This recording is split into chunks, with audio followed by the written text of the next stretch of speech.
I'm here on behalf of Black Enterprise, and I'm super excited to talk about advancing to your dream position and just how to advance in your career with an amazing panel of incredible women.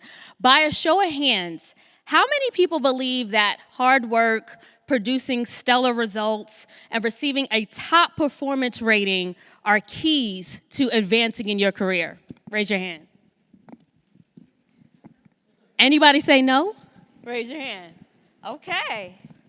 Well, according to a 2022 MIT Sloan study that looked at 30,000 employees at a large retail chain, women on average received higher performance ratings, yet were still marked as having less potential as male counterparts. And as a result, these women were 14% less likely to advance or be promoted in comparison to their male colleagues.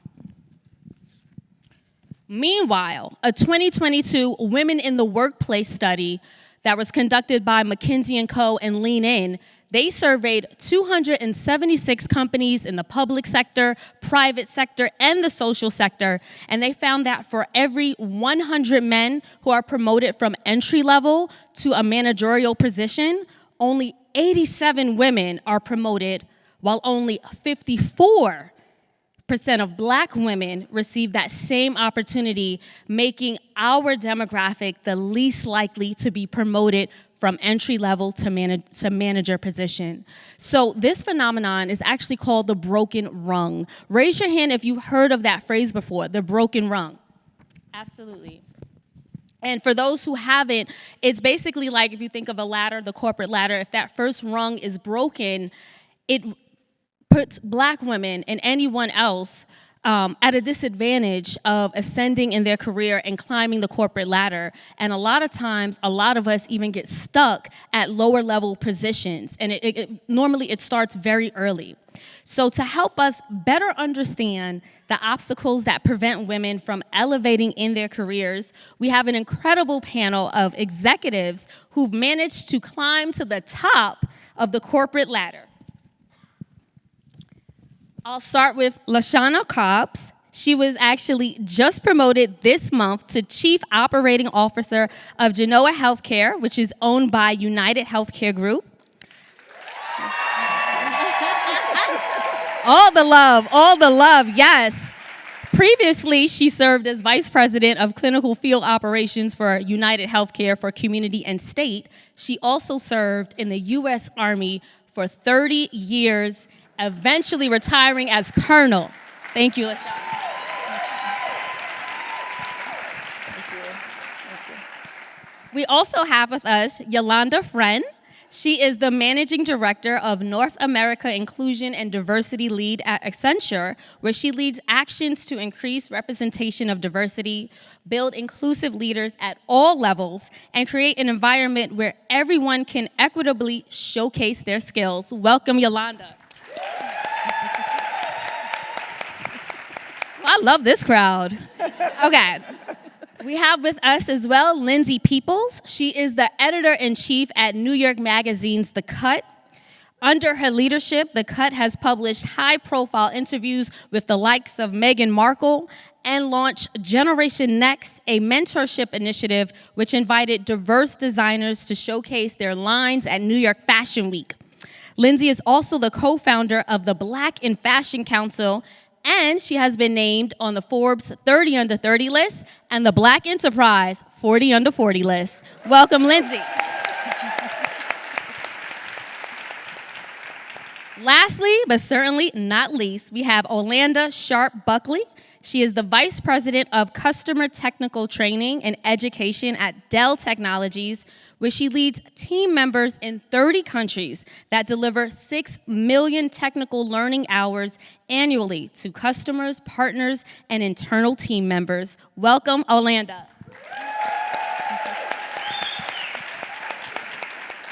Okay. So there are many factors, right, that prevent women from rising in corporate. That can include a hostile work environment, bias. But I found one very interesting reason. So women, we tend to spend a disproportionate amount doing what's known as invisible labor, right? So it's setting up the team meetings, setting up the team celebrations, taking notes, or even leading low revenue and low visibility projects. Anybody ever be tasked with something like that? Taking notes at the meeting? Exactly. And what happens is this takes away from the time and energy we need to pursue promotable things, tasks, and things that will get us the attention that we deserve. So my question for the panel is, throughout your time in corporate America, what are some of the reasons that you notice prevented women from advancing in their career? I'm happy to start. Thank you. It's a really great question and something that I consistently reflect on. And one of the gifts that I received at Accenture is learning about this phenomenal framework. It's called PIE, P-I-E. The P stands for performance, the I stands for image, and the E stands for exposure. And what I didn't realize is how much those three components really propel and dictate your career trajectory. And the amount of weight that's assigned to each piece, each slice of that pie matters. So a lot of times we do focus on the performance and getting all the work done and being very prepared, which is all table stakes. But that slice of the pie, that performance, is 10% weighted. 30% is your image, so that's your personal brand. And then the biggest slice of that pie is exposure, of astounding 60%. And that's about who knows you and who knows what you're doing. And that is what leads people to seek out sponsors, to make sure that you have advocates in rooms where you aren't yet, who know what you're doing, who can talk to other leaders about the impact and contributions that you're making. And I think for me, that's one of the biggest lessons that really always sticks with me, is performance is table stakes. You've got to be there doing your job, digging in, getting under the details, mastering your craft. But at the same time, you have to focus on exposure, and that's very intentional and it's very strategic. Absolutely. Great answer, Yolanda. Anyone have anything to add? Yeah, kind of tying on to Yolanda's answer, I think that also we have to, and I don't know that women are very comfortable in doing this, but we have to teach people how to view us. We have to create the perspective that we want them to walk away with. So if you want someone to walk away saying, you know, Lashanda, she is very analytical. Well, you have to create those adjectives and you have to create that environment so that those are communicated over and over and over again. To do that, you also have to have a voice.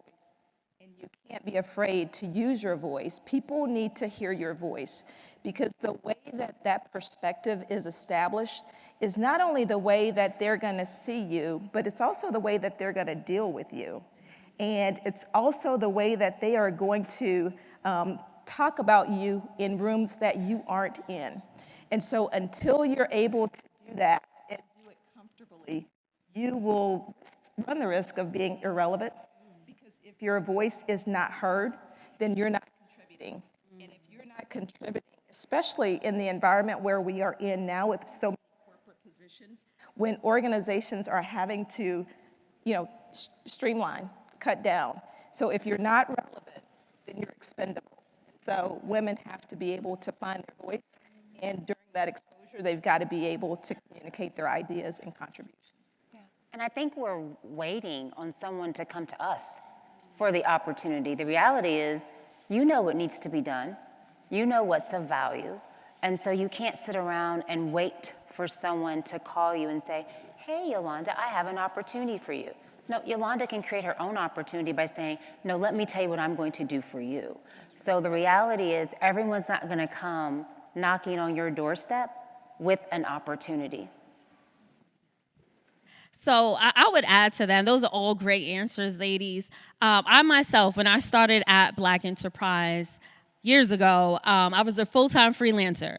In 6 months, I was promoted to a full-time employee. 6 months from that date, I was promoted again. Got my third promotion in 2021, And then my fourth promotion, January of this year. And I feel like for me, the keys to ascending in the organization were effective communication, being a team player, being likable, and not being afraid to take on tasks that were impactful to the company. So, my question for you guys, and I'll start with you, Lindsay, what soft skills and strategies helped you get promoted and recognized? I think specifically working in media and magazines, for me it was that I wasn't honestly concentrated so much on the title, but just the respect and kind of making legacy work that I was really interested in. I think fashion it's tricky because you're working at a publication which is run by a corporation, but so much of the hiring is subjective, like if people like you or if they feel like you fit in or they feel like you make sense for the brand, right? And when people say on brand, that could mean a lot of things, but oftentimes it doesn't mean a Black woman. Oftentimes it means like they want somebody who is only very specific and in their mind, palatable to a white experience. And so for me, it always was, I just want to make work that's undeniable. I want to make work that feels like it's in my purpose, but it wasn't necessarily set on, I need to be an editor-in-chief to make this kind of work. It was like, I'm going to make this kind of work and all of that will come and follow. That's amazing. I know for me, another thing that I was intentional about very early on was forming relationships and cultivating those relationships at the company and just being strategic about that, because I've seen people who are overlooked and bypassed simply because, like you said, people don't know who you are. People aren't really paying attention to the work, but when you speak up and you're not afraid to take up space, it does go far. Yolanda, I know that you've been at Accenture since 2006. What helped you to advance within your organization? Goodness. I think that I'll go back to what I was mentioning around that pie formula. I keep that in my mind consistently. And what's really helped me along is also having effective and meaningful sponsor relationships in the organization. I think that is something that cannot be overlooked, it cannot be underestimated, because you originally aren't in all the rooms where the decisions are being made and your career trajectory is being assessed. And you need someone at the table who's there, who can speak to your accomplishments and represent you and has the network and the relationship capital to make moves. And I think that is all predicated on having strong relationships in the organization. And so I recommend being very strategic about those individuals that you're cultivating relationships with, because it makes a difference. And even as you progress in your career, you'll start to see that, I've been in a position where I stepped up to lead my peers. So cultivating relationships 360, it's not just about managing up, it's about looking all the way around at all of your relationships, because you never know, the people who are leading your organization now aren't necessarily the same people who will be leading it when you step up to the table. The people who are on your teams now, they could very well even progress and become your lead one day. So it's really about making sure that you're treating people in an equitable and respectful way and forging strong relationships across the board in a 360 value way.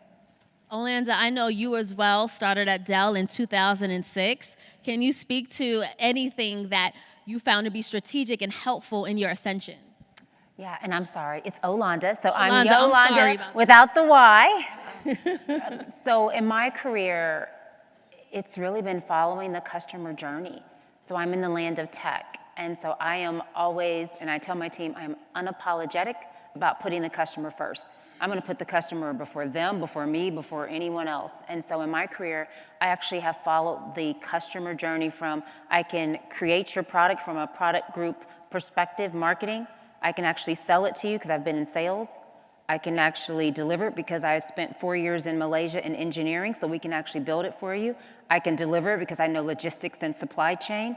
I can actually help you with your assets break. I know security and cyber, and I can financially manage it. And so for me, all of those tools in my toolkit, the secret was the customer.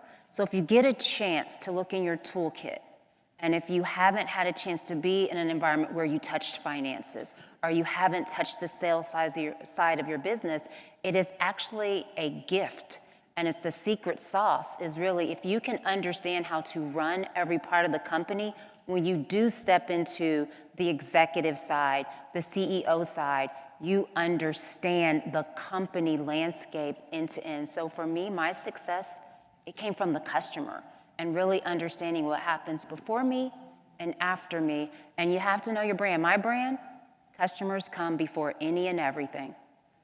You know, that what you just said reminded me of something. I feel like in my experience, what I've noticed is that people are promoted according to their skill set that the company or organization finds valuable.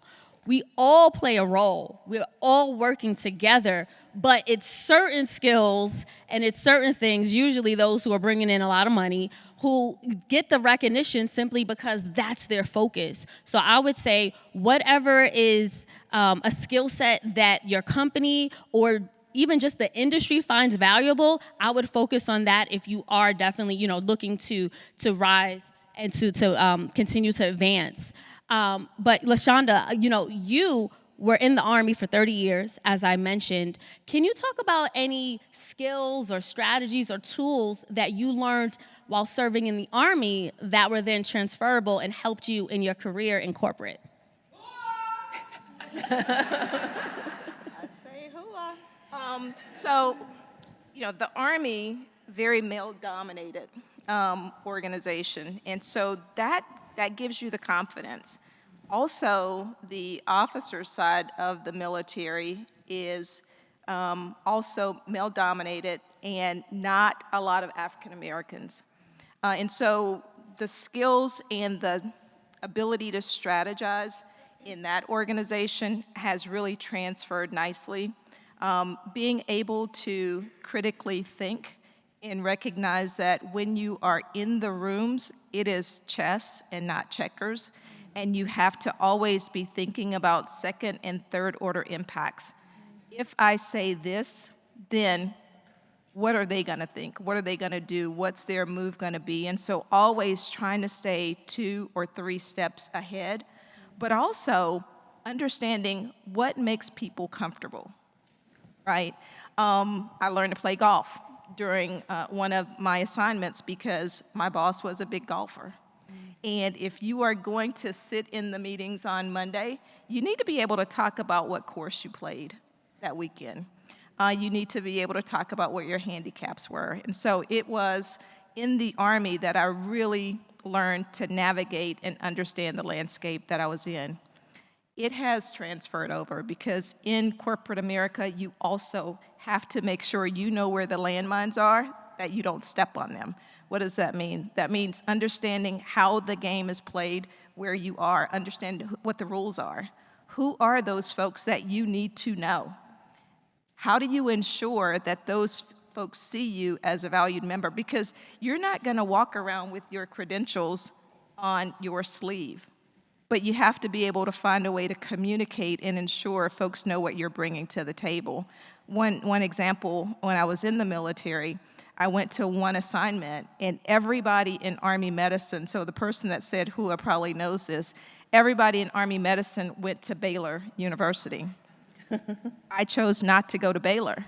And so when I got to a new assignment, my boss said, well, you're not a Baylor Bear. What are you bringing to the table? And I said, well, I didn't go to Baylor, but I went to Duke. And he kind of stopped talking. And so from that point, I was good. So then it was, hey, make sure the Dookie is in the room when we're having this conversation. And so you have to be able to interweave the things that you want people to know. Again, it's about what is the perspective that I want you to walk away with after you have engaged with me. And I learned that in the Army. I don't know how many folks were here yesterday when Linda Clemens spoke, but one of the things she said is, put the differences aside. We may be a different race, a different gender, etc. But what is it that we do have in common? Like you said, and there's always some commonality there or familiarity. Sometimes it takes a little digging, but we're all human. Maybe it's just they have kids, I have kids. Something that will help you bridge that gap. I want to talk about the challenges that you each have faced or setbacks that you each have faced while climbing the corporate ladder. I can start. This always comes to me easy because the first thing that I think about is my age. I think a lot of people, when I became editor-in-chief of Teen Vogue, I just turned 26, 27? And in this job, I remember when I became editor-in-chief there was a lot of press around, like, she's the youngest and all of that. And then as soon as I would get into a meeting, though, people would be like, well, you're young. And I'm like, you can't actually use this as a press, and it's a double-edged sword, right? And so I think that it was a challenge for me. And even in starting this job, I was a lot younger than my predecessor. And I think that a lot of times for me, it just became a conversation where I would tell people, like, you know, I'm appreciative, obviously, that, you know, I've been given such responsibility at a young age, but also I know what I'm doing and I can handle the responsibility. And I think that using it as, you know, yes, a press rollout of, oh, you know, she's so young to be able to do this, but then also I would say, like, because I am young, I do understand this audience. I do understand what it means when someone is doing a green screen takeover on TikTok about this trend. I do understand why we actually need to care about this audience and target, you know, a younger audience in this way. And I do understand how to use our platform to kind of expand our audience, as a lot of magazines are laying people off and we're growing. And so I think a lot of the challenges that I was aware of, I just tried to turn it on its head and actually use it as a positive, but also show that it doesn't actually mean anything. It's more so about the work that I'm bringing to the table. And that really resonates with me, yes. Clap. It resonates with me for a couple of reasons. It reminds me of one of my favorite quotes, which is, whether you think you can or you think you can't, you're right. And it's all about having that growth mindset. So even if something feels like a setback, it's really just a setup for the next opportunity. And sometimes it's not all clear when it's happening, but if you have the growth mindset and you look at it as an opportunity, then you will definitely grow. And I have a great example of how this came full circle for me personally. When I was client-facing in my career, because in a 19-year history with Accenture, I've had multiple roles and responsibilities, but I was client-facing, I was traveling full-time, I was supporting 2 different clients in 2 different locations, and it was very trying for me because it was hard to maintain that level of rigor in my professional life, and also, you know, I'm out here trying to date and do other things and, you know, get my personal life going. And so at one point, client number 2 came back and told my leads, you know, wow, we like Yolanda a lot, but she just doesn't seem fully committed here because she's splitting her time. And so instantly I was removed from that role. And on the surface, it was first initially a little shocking and a little bit devastating. But then I just quickly bounced back from that, and I said, you know what, that's their loss. And it just so happened that happened the day before my birthday. So I'm in town randomly on my birthday, didn't have a meeting, didn't have plans. I woke up, got a facial, went to the gym, and wouldn't you believe this, I met my now husband that day. Come on. At the gym. At the gym. Life moves fast. We started a family. I changed career paths, moved into HR, which led to all of these different career touch points. And now I'm a managing director leading the entire function, North America, Inclusion and Diversity at Accenture. If that hadn't happened, Yes. the path is ordered. It's also a lot about, spirituality and faith, but I know that's not what this is about. But I do think everything happens for a reason, and having that growth mindset is really what can propel you through anything that would be considered a setback originally.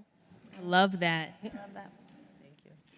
If I could just tag on, I think what you said, there's a book, John Maxwell, if you guys follow John Maxwell, he has a book that says, sometimes you win, sometimes you learn. And so you really have to look at some of those setbacks as an opportunity. It absolutely is going to sting when somebody tells you no or says we're going to remove you from it. But you have to take that opportunity to, 1, be humble, and then 2, really look at what am I supposed to learn from this? And there was something that was in this that wasn't necessarily for me. Reassess what the track is that you're supposed to be on and be open. Shonda Rhimes has a book, A Year of Yes. Be open to yes. whatever else comes next.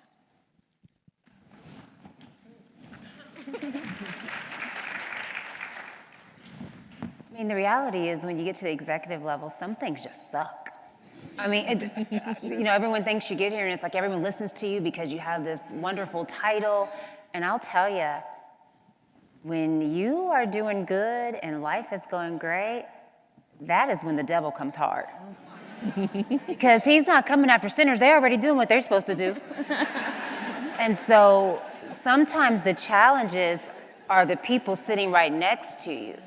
And so the discernment that you have to really have is, I want to know who's throwing knives at me. I want to know, like, the landmines that are coming. And so you are going to be faced with that. So for me, I have definitely, in the land of technology, there is not going to be a lot of people that look like us in this room. The reality is the pipeline to backfill me does not look like this room. And so when you get promoted, I've had people say, well, you know why she got promoted? She's a woman and she's black. It's like a trifecta. And so you have to know that those things are going to come. And sometimes they come from people that look like people in this room. And so I will tell you, my career over 18 years, it has not been sunshine and roses. The knives have come, and there were lessons in it. You have pity parties, and so you just have to know, like we talk about, you have to have a plan. This is chess. You have to be 2, 3, 4, 5 steps. Like I'm sure right now there is something happening at work that is probably blowing up my phone, which I actually turned it off, that is going to be a fire that I get to put out. And someone is probably cheering, saying, burn, burn, burn, burn, burn, burn, burn. And so it is going to happen. And so I cannot tell you 1, 2, 3 obstacles that you're going to face. When you decide to get into a role like we have, it is going to come with a set of challenges. And so what I will tell you is have a plan, have patience, and have prayer. Because that is going to be the only thing that is going to get you through the problems and obstacles that are going to come your way. I know, that's right. You know, Yolanda, I like how you said turning setbacks into setups. It reminds me, in 2018, Lindsay, you published a critically acclaimed article. I read that there was a Black human resource manager, speaking to what you were saying, who warned you, I guess that's the right word to use, about a picture. You posted a controversial picture that had an unapologetically Black phrase online. And rather than taking it down, you use that as an opportunity to explore racism in the fashion industry. When is it okay to challenge corporate norms, to challenge the company culture while you're still seeking advancement in that same organization? Yeah, that's a really good question. I think, what you were saying about a plan and patience and prayer that's really the formula. But I think it also, for me, was that, there are going to be times where I have to put my feet to the fire. And I felt like, I'm a list girl. I wrote down all of the reasons why I shouldn't write the piece Everywhere and Nowhere, what it's like to be Black in fashion, because no one really wanted to talk about the racism. No one really wanted to state the obvious of things that were happening. Everybody loves to shoot Black culture and talk about how great we are and how beautiful, but then not hire Black people, especially in fashion. And I just felt like, okay, yes, I'm too young and I may not have the same resources as other editors or people who've been in the industry too long, and I came from the Midwest and I don't have these connections and I don't come from money. But on the pro side, I just thought, if I don't do this, nobody else will. If I don't say this right now, I think things are just going to continue on the same. And so it was a big, I remember, one of the conversations I had interviewed around like 200 different Black people for this piece. And I remember one of them told me, and someone who I really, look up to and respect, that, she was like, honestly, if you do this, you're never going to get a job. You're never going to get a job again. You're going to get blackballed because, we can't speak up about these things. And if you really want to climb, like, this isn't the way. And I prayed about it, and I said, I'm still going to do it, because I just think that it also for me was that I didn't want to rise and not have the integrity that I have. Like, I think that that's really important for me to have a sense of fortitude and who I am and who God has called me to be to do the work. I don't think that I can separate those two. And so I didn't want to just rise and get a role and a title, but then it be hollow, right? And so that was really important to me. And I made it really clear to my boss after I published it. I want to say also that I was terrified when I published this piece. So I wasn't just like going in, I felt that way, but once it was up, obviously I was like, oh God, like here we go. I actually left the country. I went to Mexico for a day. I was like, I just need to flee. Flee is actually more accurate. But I went to Mexico. I turned my phone off because I was like, look, God, it's yours. Like, this is what I'm supposed to do right now, hands off. Next day I turned my phone on, and yeah, I mean, everything was different. Nothing was the same. Speaking of those challenges and how we navigate, has anyone here on the panel, anyone else ever faced a boss who was jealous or sexist or racist? Or, okay, a couple of us here can admit it. Not everyone can, because we're sitting by our colleagues and our coworkers. So, like, I get it. But can you talk about some of those challenges? It's real, right? Like, people are human. And, sometimes we have bad days. Sometimes we're in a bad era. And we take it out on our inferiors, or we feel like it's being taken out on us. So how do you navigate that?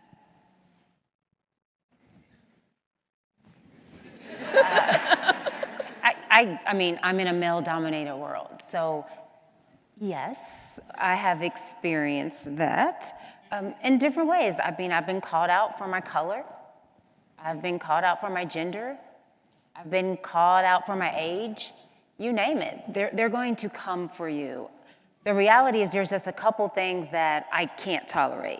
It is when your ignorance impacts my integrity. Mm-hmm. And so those are the things that you have to decide. But if I got into a fight defending every time someone threw something at me, I'm light. I'll be black, blue. Mac couldn't cover that up. And so I will tell you, I've had situations where jealousy, and what happens with jealous bosses is they think you want their job. Mm-hmm. And I will tell you, I've never had a jealous male boss. Mm-hmm. Come on now. Ever. And so you have to recognize that, and where you have choices and options, but this is where your sponsorship and mentors come in at. Mm-hmm. Because it doesn't matter if the person you report to is jealous or has problems. If their boss's boss is in the room saying, well, I don't see that from Olanda. So you have to ensure that in rooms that you are talked about, by the way. And if you're not, that's a different situation. But if you are being talked about for an opportunity, that is when you have to make sure that your advocates and sponsors are in the room. But yes, I've been passed by for jobs. I'll give you a situation. I've been at Dell for 18 years. I've had people hired who have come in at higher grade levels that I've trained. True story. I sit next to them. 10 years ago, I'm sitting next to them. They're hired in. I'm now 2 or 3 levels above them. Because what was for me was for me. Mm-hmm. And so you have to recognize that you are going to have haters. You are going to have people that are jealous. You are going to have people that they will offend you. And I will tell you, offending you goes to a new level when you deal with global teams, because sometimes it's not intentional. So I think that's where the discernment comes in. Is this person intentionally doing harm to you? Or are they unaware? And are you allowing them to treat you that way because you don't speak up? Like, for example, I meant no harm when I corrected my name. Mm-hmm. In rooms, how many times has someone called you by your incorrect name, but you didn't take the time to correct them because you didn't want to come across as the angry black woman, even though they are calling you by the wrong name? Mm-hmm. So what I would say is sometimes people are doing wrong by you because they think that's how they're supposed to treat you, because you haven't given them any reason to not treat you that way. Mm-hmm. So I would tell you, I don't go around defending myself because I do look and make sure that I didn't do something offensive because I'm very direct, so I probably did do something, but I didn't mean to. But I can't go around and fist fight. And I'll be honest, at our levels, how we respond, That matters. it matters big time. So I will say, let other people's go, but other people will defend you, by the way. Your huck, you get you a huck, and you will never have to fight them battles because somebody's already taken them in the back. Thank you for I that. don't condone violence. But if you accidentally trip somebody here and there, it's okay. We do have to go to question and answer. So if you do have a question, please feel free to line up in the middle. We'll begin to start those questions. But just to speak to that point, it really does matter how we're telling our own stories because we are going to face oppressive people. But like you said, the mentors and the sponsors that are in the room when we're not there, if they can speak up for us, sometimes that goes so far. But they can't speak up for us if we're not speaking up and advocating for ourselves. If we're not asking, hey, can I take you out to lunch? Can I talk about this project with you? Can I give you some feedback? Can you give me some constructive criticism? Once again, you start cultivating those relationships and they see, this person has integrity. This person has character. And this person has a high emotional intelligence. You know what? I just like this person. They're valuable to our company. So no matter what the naysayers are saying, when they get in the meeting, they're going to say, no, I don't have that experience with that person. They deserve the promotion.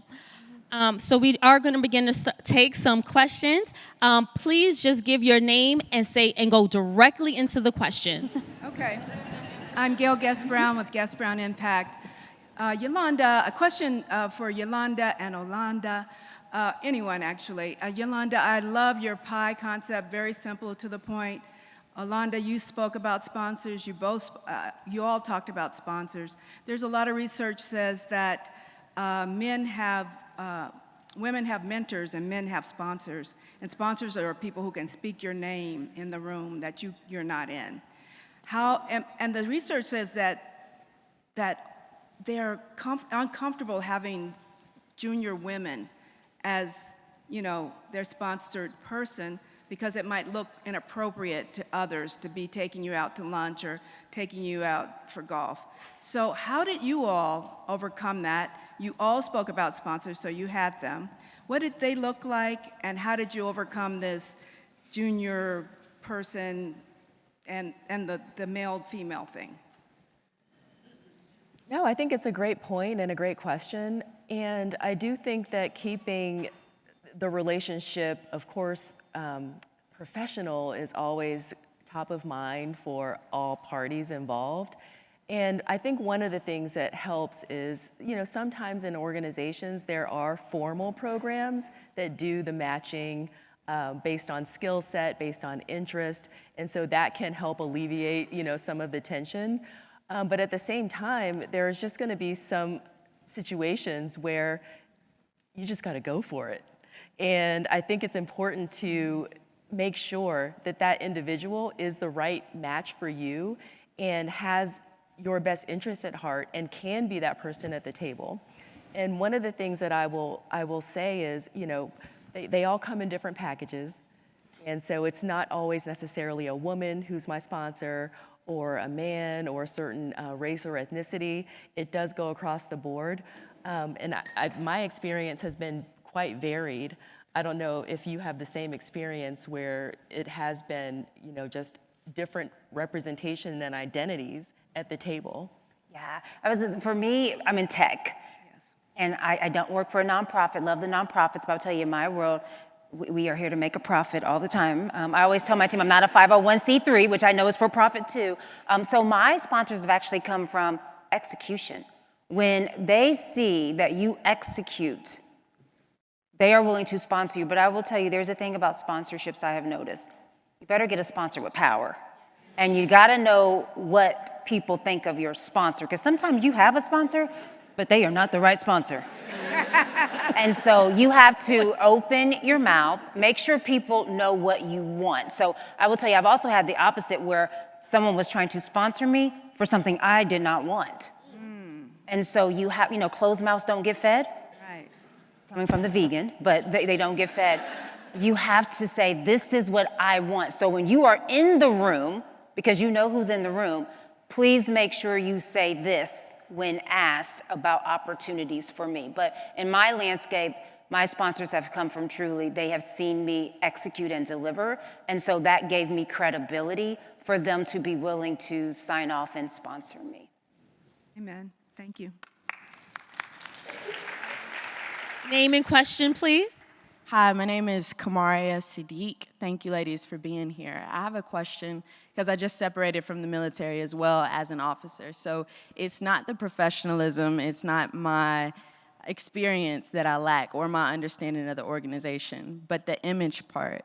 How important is it that I tie my image to femininity and softness to make sure that I am appeasing to what they look for in higher level leadership? Management isn't it, leadership isn't it. It's the image part. And it's hard, you know, when you battle with whether or not it makes sense to be true to yourself in a moment when you're learning about an organization. But how important do you ladies think it is? Great question. Yeah, I'll take it. That's a really good question. And, you know, TAPS is a transition program that the military uses when folks are moving into corporate America after being in uniform. Okay, you said soft. I'm probably not the softest person, and I would say that, you know, you don't have to be soft. But you need to make sure that you are the subject matter expert for what you are representing. I will tell you that there is a language that you need to learn to speak. It's a different language than the language we spoke in uniform. There's also a look. And so if you are aspiring to move into the C-suite or to the managerial positions, you need to start looking the part. You need to see what is that dress code for this level in the organization and figure out how to start to look that part. Not being inauthentic to who you are, but this goes along with understanding the environment, understanding the game, and understanding how you need to show up in order to be accepted and allowed to participate. So would love to chat with you after this. I'll add you on LinkedIn. I will say that my mentor told me a long time ago, people see you before they hear you. And so once again, you'll have to decide. It's interesting, the conversation for Zoom came up today. I will tell you, dress codes have changed over the years. And look, if your company culture is t-shirts, hoodies, and tennis shoes, then that works for you. If it's not, you can't come in the room saying, but I'm gonna be my authentic self, and shame on them for not letting me wear my hoodie and t-shirts if they're all in suits and ties.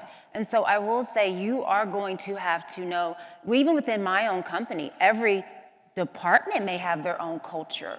A sales team may be different than an engineering team working in a factory floor. But unfortunately, even in today's age, people do see you before they hear you. And I think that for Black women, from hair to colorism, to size, to your language, sometimes you're from the South, you may have a draw or say things differently, some speak fast. It is something that we have to be mindful of, not saying it's right, but you have to decide, can you fit in? And I know we hate to say that, you can be your own authentic self, be as authentic as your company or organization allows you to be, and that you are comfortable being. And people don't like me saying that. I tell my mentees, that is not going to work in this organization. And you can go to HR all day long, but you better have a case stronger than just, they don't like me because I can't wear my black lipstick. It is a little bit more than that. That's a real example, see? That's real. Thank you for that. Hi, my name's Akia Key, and my question is kind of two-part, but I wanted to know any recommendations on being typecast for a particular role, but you're trying to move up into leadership. I think I get passed over because I'm so great at this one role that they don't want to lose me in that space. And so I'm constantly battling how to move up, as well as how you battle the aggression. I'm very assertive when I'm talking. I'm passionate about what I talk about. I talk with my hands. And so I'm constantly battling, like, I said it this way. I wasn't rude. I was very polite. I'm smiling. And a counterpart could just be like, you just got to do it and it doesn't matter. And it's fine. But if I say it in the nicest, rainbowish way, you know, it's like, well, you have to watch your tone type thing. So that was my direct question. I mean, I say to the second part of your question, you know, around how you're resonating with people or people are resonating with you. I mean, I always go back to intent versus impact, because it's critical that those things are aligned, and they aren't always aligned, and it's for a lot of different reasons. But I do think that building those relationships in the way that you're described, where you're talking offline, you know, outside of that interaction, because if someone's leaving a interaction feeling frustrated or unfulfilled, or like there wasn't an outcome, it wasn't productive, that is a green light to have a deeper conversation with that person, to build the relationship and really center it on intent, you know, versus impact. Because I think once you really draw the line and walk through what each person meant and then how it felt when it landed, that's when you start to grow, and that's when that relationship becomes even stronger. Ask for feedback when people say that you said something a certain way. Because even if someone says you're direct, what does that mean? Help me understand that. And look, just to your first, if someone is holding you back because they're afraid of losing you, then I think you got your answer this morning. It may be time to go. Because a good boss and a good leader, they know they always come back. So if someone is holding you back because of their issues, go find a backfill and say, Yolanda, I've got the perfect person to backfill me. So you need to really go out and get it done. A good leader will never hold back. Even their top rock star, they will never hold you back.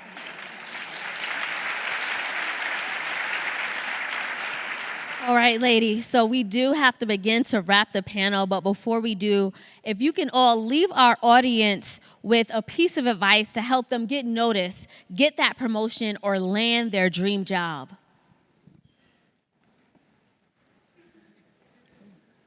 One piece of advice that I always go back to is never let the way someone sees you change the way you see yourself. That was good. That was a good one. That was good.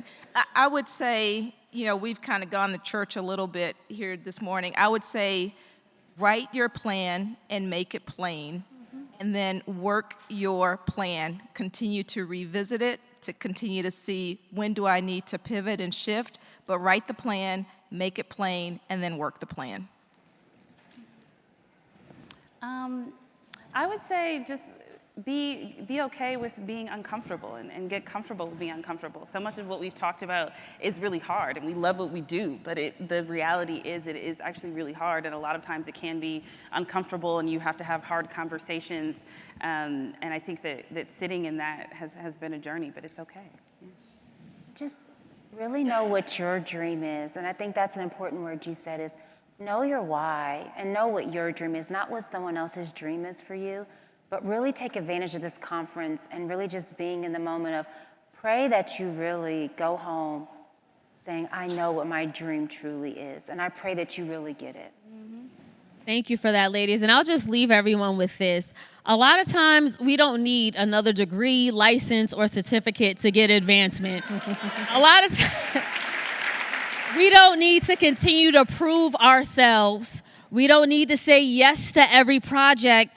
And we don't need to continue to just work quietly, waiting for our work to get rewarded or noticed. A lot of times it takes taking up space and controlling our narrative, and that's how you control your destiny. And how do you do that? By speaking, by being your authentic self, by formulating those strategic alliances, and just letting people know that you're there for a purpose. Walk in that purpose, walk in that passion. And if all that doesn't work, my advice is, look, don't go where you're tolerated, go where you're celebrated. If this opportunity is not working, there's another one coming. I would say LinkedIn and Get your resume up and do what you got to do so that you can be in an organization that values your brilliance, your creativity, your ingenuity, and all the things that you have to offer. Don't let anyone take that away from you. Thank you.